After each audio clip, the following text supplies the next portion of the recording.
Hello दोस्तों, अब तक आपने जाना कि प्रिया के कहने पर आसना जी नाश्ते में उसके लिए पोहे बनाती है और फिर जब आसना जी प्रिया के सामने पोहे के प्लेट लाती है तो प्रिया काफी चौंकते हुए कहती है, ये क्या मम्मा, आपने आज फिर से पोहा बनाया? आप तो जानते हैं ना। अब कहानी में आगे सर्वनाश पार्ट 15। प्रिया कहती है, आपको तो पता है ना मम्मा, यह मुझे जरा भी पसंद नहीं। प्रिया की बातें सुनकर आसना हैरान हो जाती है और फिर वह कहती है, ये क्या मजाक है प्रिया, तुम ऐसे क्यों रिएक्ट कर रही हो? अरे तुमने ही तो कहा था बनाने के लिए।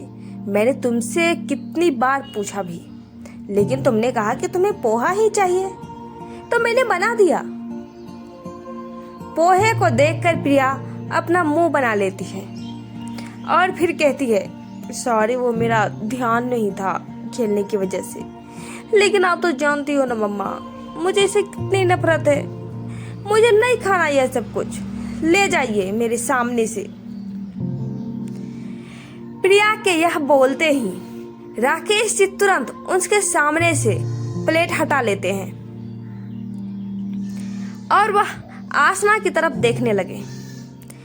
आसना को कुछ समझ नहीं आ रहा था। फिर वह प्रिया के पास बैठकर कहती है, प्रिया, ये सब क्या हो रहा है बेटा? मैं जानती हूँ कि पोहे तुम्हें बिल्कुल भी पसंद नहीं है। हमें याद है कि हमने पिछली बार सालों पहले इसे बनाया था तो तुमने प्लेट को ही फेंक दिया था।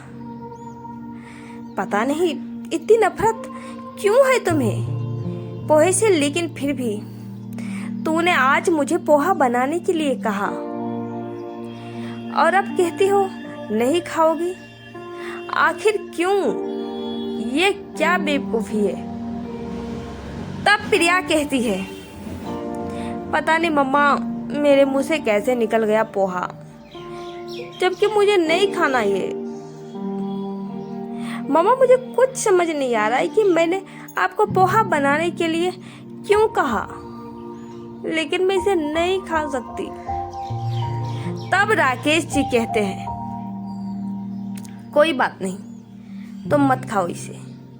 आसना, तुम प्रिया के लिए कुछ और बना दो।